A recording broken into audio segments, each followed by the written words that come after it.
Hello ladies and gentlemen, my name is Shadowwraith and today I'm going to be going over my top 10 picks for the best rules that you can have on a model. Okay? It's not really organised into a particular order. These are just the top 10 overall, in my opinion. And they can be anything, really. Anything that I think really helps you out. Now, starting off, for my number 10, I've put Fearless. Now, if you've got a model that is fearless or can get some way of becoming fearless, so if they're like bodyguard or something like that, so it covers all the ignoring courage, okay? Special rules. It just makes your life so much easier. You just automatically pass any courage test you require to make, and that's break tests, anything that involves courage. So if you need to charge that model, you can. Perfect. Fantastic. Awesome sauce. But yeah, it's quite an easy one. Quite simple. I really like it. And if I can get it, I will do my best too. Right. Okay. Moving on to my number 9. Kind of goes hand in hand with this one. But it is terror. Causing terror. It's so good. It's a mechanic in the game that can stop you from getting charged if you really don't want to. So if you do lose a priority roll, and I don't want to get bogged down by a bunch of goblins or whatever, my ghosts, if I bring them, have terror. So they still need to pass a courage check. And yeah, they might not get in, or they might get like one dude in, or anything like that. The amount of times the Balrog has been surrounded by, say, my Corsairs, and all but one has passed their courage check, and I've only got one guy in. That went from a Balrog having 1,000,000 attacks going into him and being trapped, and if he didn't roll a 6 he was screwed, to him having one guy and then heroic combating wherever he wanted. So yeah, it's really quite nice. Really, really quite nice. Now, number 8, I have gone for Harbinger of Evil. It's just really good. So, I mean, this goes for Harbinger of Evil and like Ancient Evil. Obviously, Ancient Evil is 10 times better, but I wanted to bring this one in because you're more likely to get Harbinger. Yeah, basically, what that does is we'll go for the Ancient Evil. Enemy models within 18 inches suffer a -1 penalty to their courage. I mean, it doesn't stack with things like Goblin Drums or anything like that. Or Harbinger of Evil. Basically, Harbinger is just a 12-inch version of this. But yeah, it's just, it could make or break the opponent's force, especially if you break them. They're all suddenly -1. It's pretty nuts. Or like, yeah, I mean, Army of the Dead. You've got the king who's got Harbinger of Evil, and yeah, and you're wounding on courage with all your men. So yeah, -1 defense all round. It's just really good, and then plus they cause terror, so they're -1 courage for that as well. It's just nuts. But yeah, hopefully they don't have the first one I said, any kind of fearless. Right, number 7. I have gone for Unyielding Combat Stance. And basically what this does is, if a model with this special rule is knocked prone, roll a d6 on a 4+, they don't get knocked prone, they keep their footing. And this basically counts for everything. So like knocked flying, or cavalry charge, or anything like that. So on a 4+, you're not knocked prone. And being knocked prone is bad. Yeah, you don't want to be prone. Especially if you're being charged, because that's double attacks going into you, double strikes. And that is, yeah, it's not good. It's not good as you can imagine, because you've got 3 guys on you, it suddenly becomes 6 attacks on you. If you've got a hero who's got 3 attacks, like King Elisar, who wins you on 4s anyway, so you're probably dead either way. But I'd rather take 3 shots from him than 6. Or 8 if he's mounted, which he will be if you're not prone. Yeah, so you get the gist. It's pretty bad. And this rule kind of helps you with that. Now, for my number 6 pick, I have gone with Blood and Glory. And basically, what that is if this model kills an enemy hero in a fight, you immediately regain 1 point of might spent earlier in the battle. That's pretty handy, especially if you're killing things like captains. Happy days. You can like say, I need some might, and bomb your way to a captain that you know, yeah, this guy can take out. And yeah, sweet. And I'm pretty sure, like, is it the Dragon Knight? It's got it. or Amdor, or both. Yeah, it's really handy. I've used it with Easterlings, I know that much. And it's been really handy. Because you go up to a chaff character like a shaman or something, a goblin shaman, and cut its head off and be like, cheers for the might point. Awesome. awesome. Yeah, so yeah, that's it. Nice and simple, that one. Now for the number 5. And this goes to Bane of Kings or Venom. And this is absolutely bonkers, but you basically get to reroll. Well, you have to reroll all failed wounds when making strikes in close combat. That is fantastic. Absolutely amazing. Absolutely bonkers. Incredible. Yeah, it's mad. I mean, Dalamar has it. And he's a beast. Yeah, I know Dalamar has it. The Spider Queen has it, which is nuts because she's like strength 5 or 6.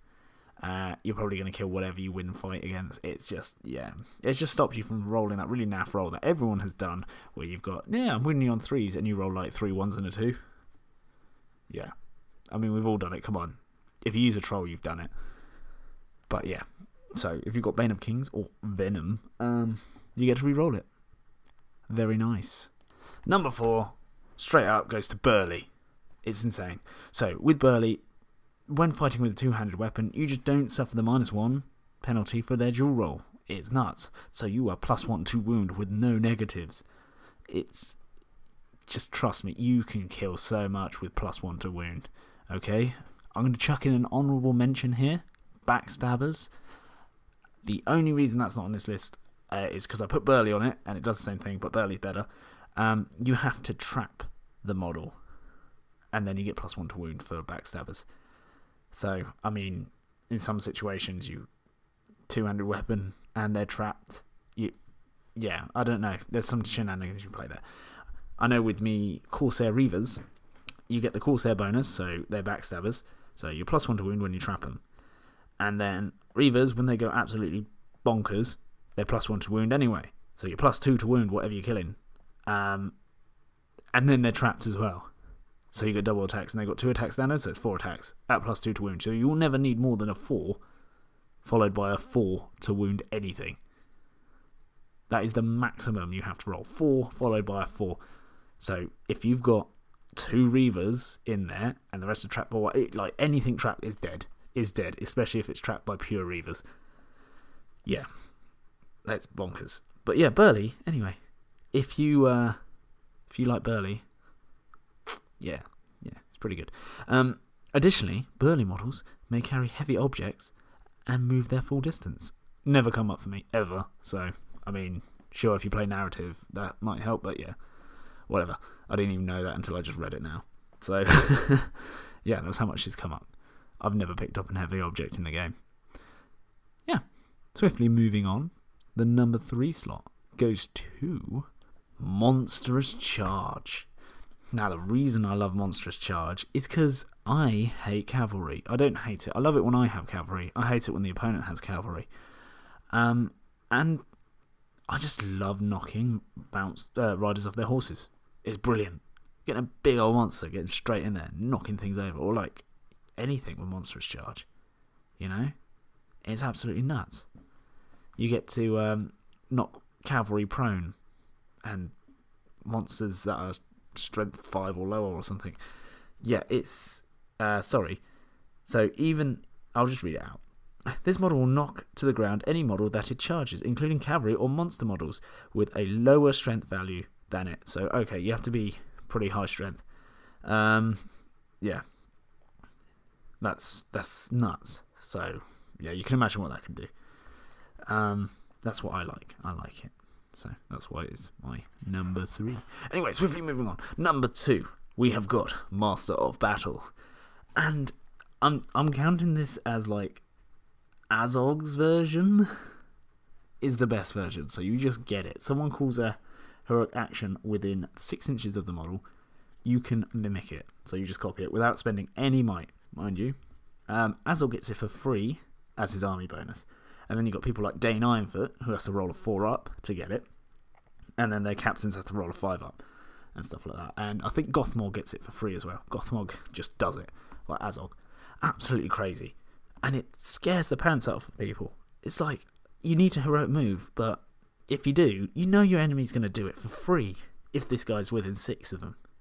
Because why wouldn't they? And they don't have to use any might, and you have to use might, and then you still might lose a roll-off, and your enemy will move anyway first.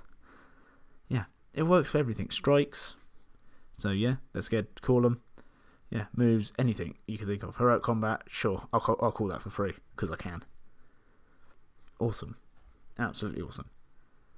Anyway, the number one, which I think is absolutely bonkers that it exists. Like, it is absolutely nuts. It is Mighty Hero. You get a 3 point of might a turn. They don't stack, so you can't save them up. But every turn, you will never run out of might with this model. He will always have, or whatever, will always have 1. And that just, I mean, for me, it completely breaks the whole, I've got to keep my might safe.